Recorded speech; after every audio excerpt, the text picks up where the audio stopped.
بسم اللہ الرحمن الرحیم۔ السلام علیکم۔ یہ national audio library for the blind کی آواز ہے۔ آج ہم آپ کے لیے جو کتاب ریکارڈ کر رہے ہیں اس کا نام ہے باتیں کینیڈا کی، ایک کینیڈین امیگرنٹ کی داستان۔ اس کے مصنف ہیں فروخ سلیم اور آواز لبابہ حیدر کی ہے۔ اگر آپ بھی ہم سے کوئی کتاب ریکارڈ کرانا چاہتے ہیں تو فون نمبر 0321434287 پر ہم سے رابطہ کریں۔ کینیڈا میں پہلی عید۔ کینیڈا میں یہ ہماری پہلی عید تھی۔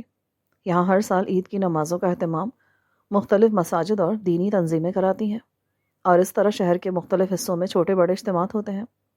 ہم مقامی اردو اخباروں میں پڑھ رہے تھے کہ اس دفعہ مساجد اور دینی تنظیمیں کچھ اس طرح کا اہتمام کر رہی تھی کہ تمام مسلمان ایک جگہ جمع ہو کر مثلاً اسکائی ڈوم، موجودہ نام روجرز سینٹر، میں عید کی نماز پڑھیں تو ایک بڑا اجتماع ہو سکتا ہے۔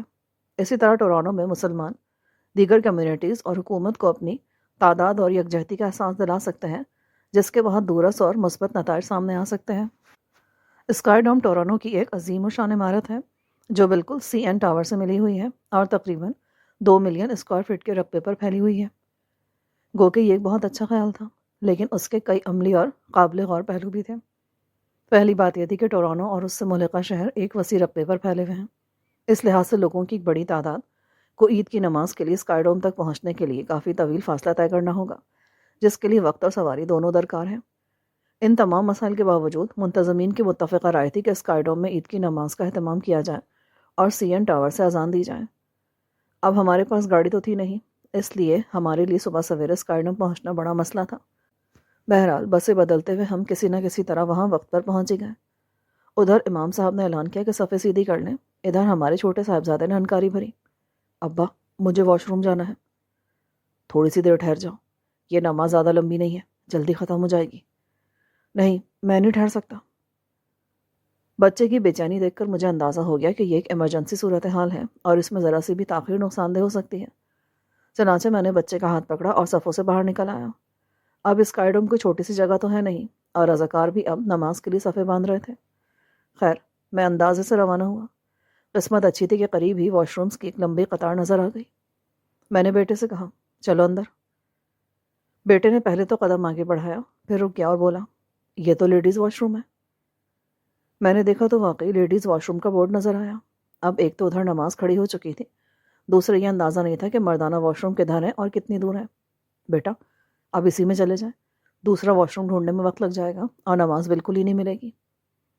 خیر، صاحبزادے اس بات پر تیار ہو گئے، لیکن کہنے لگے، مجھے ڈر لگے گا، ابو آپ بھی اندر چلیے۔ یہ صورتحال کچھ صحیح نہیں تھی۔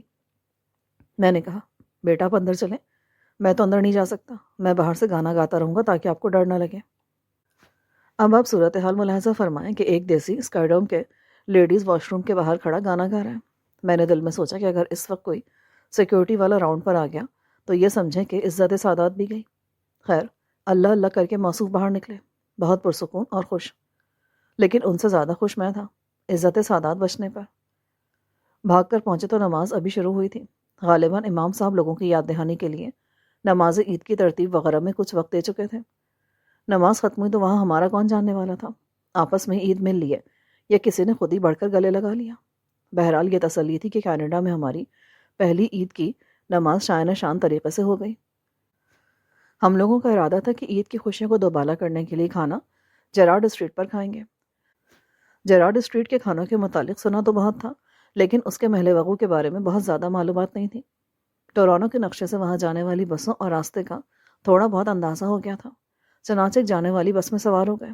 بس ڈرائیور سے کہہ دیا کہ جب جیرارڈ اسٹریٹ آئے تو وہ ہمیں بتا دے گا۔ جیسے ہی جیرارڈ اسٹریٹ آئی، ڈرائیور نے اعلان کیا، امیگرنٹ فیملی وہیں اتر پڑی، آگے پیچھے دیکھے بغیر۔ ہمارا خیال تھا کہ جیرارڈ اسٹریٹ ہماری بنس روڈ کی طرح ہوگی، جہاں فٹ پاتھ سے ہی کھانے پینے کا سلسلہ شروع ہو رہا ہوگا، لیکن یہاں تو ایسا کچھ بھی نہ تھا، بلکہ یہ کچھ پرانا اور رہائشی قسم کا علاقہ تھا۔ ہم نے سوچا، ایسا تو نہیں کہ ہم غلط اتر گئے ہیں، لیکن سڑک پر لگے بورڈ پر جیرارڈ اسٹریٹ لکھا تھا۔ ہم نے سوچا کہ اتر تو گئے ہیں، اب آگے چل کر دیکھتے ہیں۔ 1-2 بلاک چلنے کے بعد کچھ دکانیں نظر تو آئیں، لیکن ان میں کوئی بھی پاکستانی ہوٹل نہیں تھا۔ اب بوندا باندی بھی شروع ہو چکی تھی اور سردی میں بھی بتدریج اضافہ ہو رہا تھا۔ اسی چکر میں ہم لوگ 3-4 بلاک اور آگے آ چکے، لیکن منزل مقصود کہیں دکھائی نہیں دے رہی تھی۔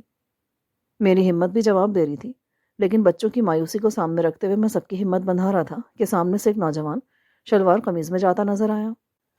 میں نے بنا کوئی وقت ضائع کیے بغیر اسے آگے بڑھ کر سلام کیا اور عید مبارک کہا۔ پہلے تو وہ ذرا سٹ پٹایا، لیکن پوری امیگرینٹ فیملی کو دیکھ کر ذرا سنبھلا۔ ہم نے اسے اپنا مقصد بتایا اور کسی حلال ہوٹل کا پوچھا۔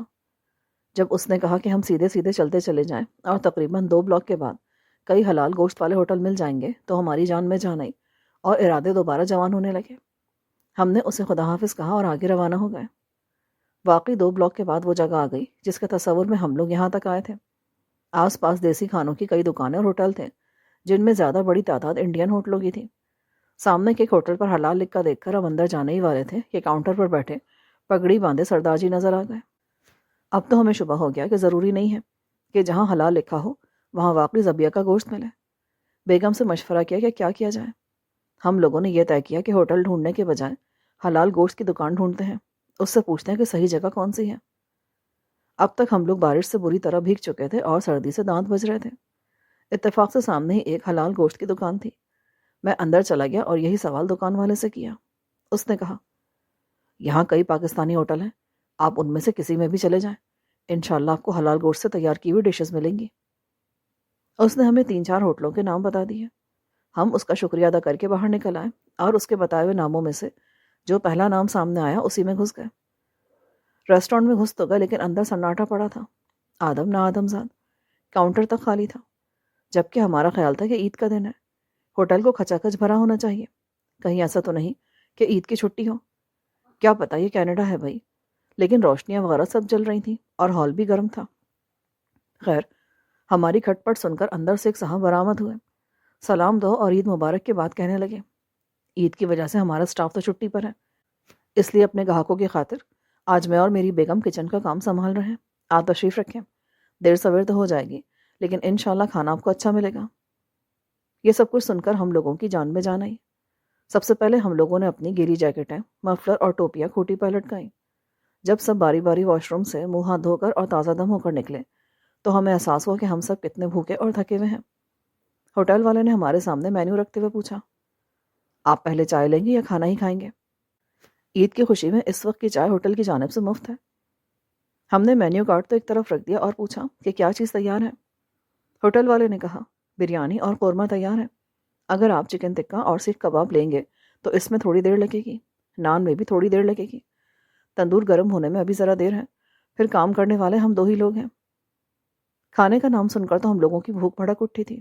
میں نے ان سب کی طرف دیکھ کر کہا، بریانی تو ابھی لے آئیں اور ساتھ میں 2 چائے، بعد میں چکن ٹکے، کباب اور نان وغیرہ۔ منہ میں پانی بھر آیا تھا، یہ سب کچھ کھائے ہوئے کافی عرصہ ہو گیا تھا۔ ہم لوگ اپنا آرڈر دے ہی رہے تھے کہ 2-3 لوگ اور بھی آ گئے، لیکن وہ لوگ روزانہ کے گاہک لگ رہے تھے کیونکہ انہوں نے ہوٹل کے مالک سے دور سے سلام دعا کی، عید کی مبارکباد دی اور وہاں پڑے ہوئے اردو کے اخبار اٹھا کر آپس میں گپ شپ میں لگ گئے۔ 5 منٹ کے اندر بھاپ اڑاتی بریانی، سلاد، رائتا، ساتھ میں گرم چائے کی کیتلی ہماری میز پر موجود تھی۔ وطن سے دور، عید کے دن اور سردی اور بارش میں بھیگنے کے بعد اللہ کی یہ نعمت ہے، جی چاہ رہا تھا کہ وہیں سجدہ شکر بجا لائیں۔ ہم سب لوگوں نے جلدی جلدی اپنی پلیٹیں سیدھے کی اور شروع ہو گئے۔ تھوڑی دیر میں ٹکا، کباب اور نان وغیرہ بھی آ گئے۔ ہر چیز بہت خوش ذائقہ تھی اور بہت محنت سے بنائی گئی تھی۔ سب نے جی کھول کے اور پیٹ بھر کے کھایا۔ مجھے نہیں لگتا کہ خود میں نے کبھی اس سے زیادہ کھایا ہوگا۔ ہمیں اس بات کی بھی پرواہ نہیں تھی کہ بل کتنے کا آئے گا۔ جب ہم کھانے کے اختتام پر تھے تو ہوٹل کی مالکن خود نکل کر آئیں، دعا سلام کی اور کھانے کے بارے میں تاثرات پوچھے۔ کھانے کی تعریف اور سروس کے بارے میں ہمارے تاثرات سن کر بہت خوش ہوئیں، پھر پوچھنے لگی، آپ لوگ پان کھائیں گے؟ عید کے دن اور پان، کون انکار کر سکتا ہے؟ اور پھر ہمارے لیے تو یہ خوشگوار سی حیرانگی تھی۔ کھانے کے بعد جب بل آئے تو وہ ہمارے اندازے سے بہت کم تھا۔ ہمیں اس بات کی خوشی تھی کہ کینیڈا میں ہماری اور بچوں کی پہلی عید ایک خوشگوار تجربے کے طور پر ہمیشہ ہماری یادوں میں رہے گی۔ معزز سامعین، جو ریکارڈنگ آپ نے ابھی سماعت فرمائی، اسے national audio library for the blind کی جانب سے پیش کیا گیا ہے۔ ہمارے یوٹیوب چینل کو لائک، سبسکرائب اور شیئر ضرور کیجیے۔ اپنی قیمتی تجاویز اور آراء کے اظہار کے لیے ہمارے کمنٹ سیکشن کا استعمال کیجیے۔ اگر آپ بھی رضاکارانہ طور پر ہمارے اس مشن کا حصہ بننا چاہیں تو ڈسکرپشن میں دیے گئے لنک کے ذریعے ہمارے واٹس ایپ گروپ کو جوائن کیجیے۔ شکریہ۔